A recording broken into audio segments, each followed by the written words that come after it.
राम राम साहब। जनजागृति संगठन के अंदर आपका हार्दिक अभिनंदन, हार्दिक स्वागत है। जैसा कि कल मैंने एक वीडियो आपके सामने प्रस्तुत किया था और अपने 21 सूत्रीय कार्यक्रम के ऊपर बातचीत चल रही थी, उसमें से जो कुछ पॉइंटें रह गए थे उनको आज कवर करना था, लेकिन उन पॉइंटों को मैं कल कवर करूँगा। मेरे सामने समाज के कुछ और ख़ास संदेश आए हैं और उन्होंने ये अनुरोध किया है कि साहब आप इन पॉइंटों को ज़रूर अपने वीडियो के अंदर डालो। मैं वीडियो अपनी तरफ से नहीं बनाता हूँ, मेरे पास में जो समाज के संदेश आते हैं उन्हीं का ही वीडियो मैं आपके सामने प्रस्तुत करता हूँ। मैं इतना विद्वान तो नहीं हूँ, लेकिन मेरे सामने जो विद्वान लोग जो बातें भेजते हैं उन्हीं के ऊपर मैं वीडियो बनाता हूँ। तो समाज की तरफ से एक सुझाव आया है और कई सुझाव हैं, लेकिन आज दो के ऊपर मैं आपसे बात करूँगा।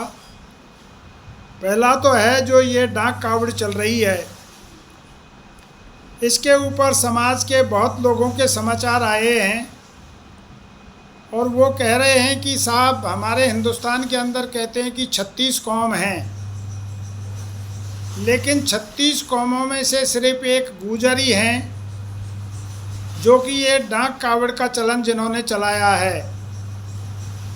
और ऐसा सुनने में आया है कि एक गांव से 7-7, 8-8 डाक कावड़ आ रही हैं।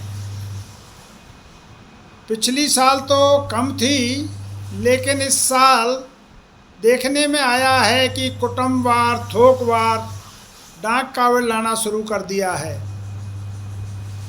तो समाज की तरफ से ये समाचार आ रहे हैं कि साहब एक डाक कावड़ को लाने के लिए कम से कम 1 लाख से ज़्यादा रुपया खर्च हो जाता है। अगर एक गांव के अंदर 6-7 डाक कावड़ आ रही हैं तो बोला 6-7 लाख रुपए का व्यर्थ में खर्चा शुरू हो रहा है। और हमारी पहल चल रही है कि आप फालतू के खर्चों को बंद करो और इस पैसे को शिक्षा के ऊपर लगाओ। और सारा समाज ये कह रहा है कि अगर ये और 35 कौमें नहीं ला रही हैं और गुर्जर ही अगर डाक कावड़ ला रहे हैं और ये डाक कावड़ लाने वाले अगर तमाम स्वर्ग में चले जाएंगे तो बोला स्वर्ग के अंदर जगह ही नहीं मिलेगी। और ऐसा मेरा कहना नहीं है, ये समाज कह रहा है। मेरे पास में समाचार आ रहे हैं कि वहाँ पर भी पहुँच करके शायद हो सकता है स्वर्ग का आनंद ना लें। जैसे यहाँ पर उत्पात मचा रहे हैं वैसे ही हो सकता है ये स्वर्ग के अंदर भी उत्पात करें। तो उनका कहना है कि समाज से हाथ जोड़ के विनती है कि इस फालतू के खर्चों को, फालतू की चलन को बंद करो। अगर बोला डाक कावड़ लाने से स्वर्ग की सीढ़ी होती तो ये दूसरे समाज है जो आपका रास्ता रोक देंगे।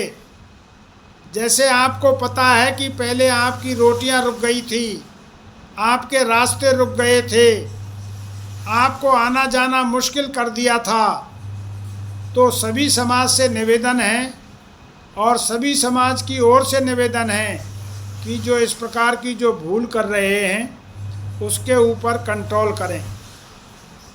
दूसरा एक सुझाव आया है कि यार समाज के अंदर शिक्षा बढ़ाना है तो कम से कम अपने बेटा बेटियों को है जो आप ग्रेजुएशन, पोस्ट ग्रेजुएट करवाओ। अगर सर्विस नहीं मिली तो कम से कम वो अपना गुजारा कर सकते हैं, कहीं पर भी प्राइवेट काम कर सकते हैं, कहीं भी अगर शिक्षा होगी तो व्यापार कर सकते हैं, कोई फार्म खोल सकते हैं, कोई अपना प्राइवेट जॉब कर सकते हैं, अपनी कंपनी खोल सकते हैं। लेकिन शिक्षा ही नहीं होगी तो कुछ नहीं कर सकते हैं। इसलिए उन्होंने एक अनुरोध किया है कि प्रण करें, जब तक अपने बच्चों की एजुकेशन पूरी ना हो जाए, चाहे बेटा हो या बेटी हो, तब तक उसका रिश्ता नहीं करना है। अगर इस तरीके से एजुकेशन की तरफ ध्यान दिया जाएगा तो अपना समाज इस तरीके से बढ़ सकता है जिस तरीके से केरल के अंदर शिक्षा है। आज के टाइम में सबसे ज़्यादा साक्षर हैं वो केरल के अंदर हैं, साउथ साइड में हैं।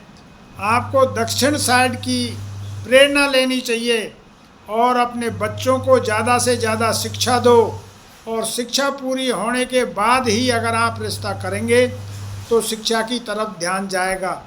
छोटी उम्र में शादियां कर देते हैं, सही मैच नहीं देखते हैं। पहले का वक्त था जब हमारे नाई भाई और पंडित बच्चियों का रिश्ता कराते थे और उन रिश्तों के अंदर कोई प्रॉब्लम, कोई परेशानी नहीं आती थी और वो अपना दाम्पत्य जीवन बहुत अच्छी तरीके से गुजारते थे। लेकिन अभी वक्त हो गया है बदली। आपने अगर जो कुछ करना है वो शादी करने से पहले सारी चीज़ों को क्लियर कर दो। अगर लड़के वाले ने लड़की देखनी है तो लड़की दिखा दो भाइयों। 4 दिन के बाद में, शादी होने के बाद में उस बच्ची ने उस घर में जाना है, क्योंकि पहले सिर्फ लड़के को ही देखने आते थे लड़की वाले, लेकिन अभी थोड़ा चलन बदली हो गया है। तो समय के अनुसार अगर आप नहीं बदलेंगे तो उसमें आपको नुकसान उठाना पड़ेगा।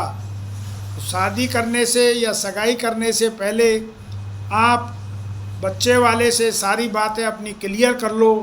फिर बाद में जो ये काम हो रहे हैं आजकल समाज में चल रहे हैं, हमारी बच्चियां हैं जो सुसाइडें कर रही हैं, कोई और नशीले पदार्थों का या जहरीले पदार्थों का सेवन कर रही हैं, और लास्ट में फिर क्या है कि हमारे पास में एक ही विकल्प रह जाता है कि दोनों तरफ से केस मुकदमा हो जाते हैं।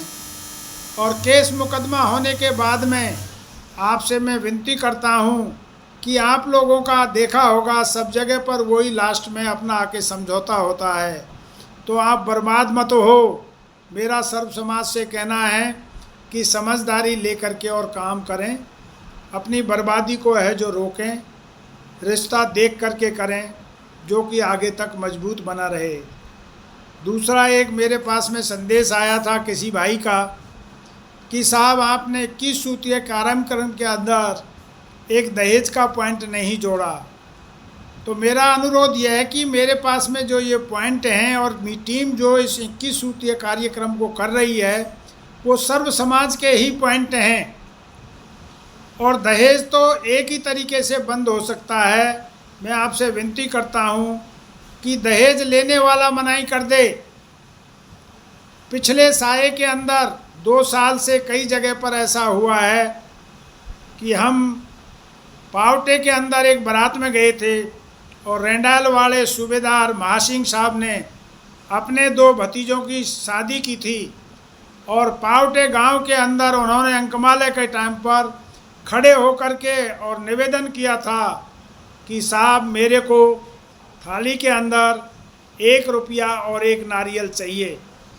उसके अंदर आपके सोलंगा के, आपके छोई के और हमारे स्वर्गीय हरि सिंह जी के ज्येष्ठ पुत्र अपने अजीत साहब थे वहाँ पर, और उस शादी के अंदर 1 नारियल और 1 रुपया दिया गया था। तो दहेज तो लेने वाले मनाही करेंगे तभी बंद हो सकता है, देने वाले तो शायद मेरे अंदाज में रुकना बहुत मुश्किल है। कई जगह पर छोई के अंदर भी शादियां हुई हैं जो 1-1 रुपया लेकर के आए हैं।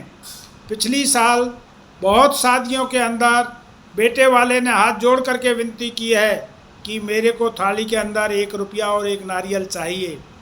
मैं ज़्यादा कुछ नहीं कह सकता, आप सब समझदार हैं। अगर किसी भाई को मेरी बात की ठेस पहुंचती है तो मैं उनसे क्षमा याचना चाहता हूं, लेकिन आप समाज को आगे बढ़ाओ। मैं समाज के लिए सेवा कर रहा हूं और समाज ने और भगवान ने मेरे को खूब दिया है। आज के टाइम के अंदर मैं अपनी बढ़ाई नहीं करता। मैं और भगवान ऐसे कहते हैं बैर है, लेकिन मैं अहंकार वाला मैं नहीं बोल रहा हूं। अगर मैं कहूँगा नहीं आप लोगों से तब तक मेरी आवाज़ आपके सामने नहीं पहुँचेगी।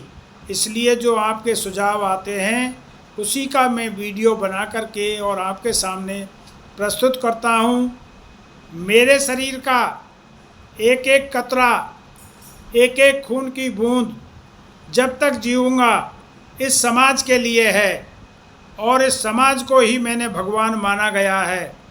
और ऐसे कहते हैं कि भगत के बस में भगवान होते हैं, लेकिन मैं आपका सेवक हूँ और आप मेरे भगवान हैं। अगर आप मेरे बस में हो जाएंगे तो इस समाज के बच्चे हवाई जहाज़ तो आज उड़ा ही रहे हैं। हमारे खेड़ली गुजर से एक बच्ची पायलट बनी है, शंकर परिवार से। और अगर ये समाज शिक्षा की तरफ जोर देगा तो एक दिन हमारे गुजर समाज के बच्चे चांद के ऊपर पहुंच जाएंगे। ये मैं आपको है जो विश्वास दिलाता हूँ। लेकिन आप इन बुराइयों को छोड़ करके अच्छाई की तरफ ध्यान दें तो बहुत अच्छा रहेगा। मेरा तो एक ही नारा है कि फिजूल के खर्चों को बंद करो और शिक्षा की तरफ पैसा लगाओ। राम राम साहब, आपका दिन मंगलमय हो, ऐसी मेरी शुभकामनाएं हैं। जय जवान, जय किसान, वंदे मातरम।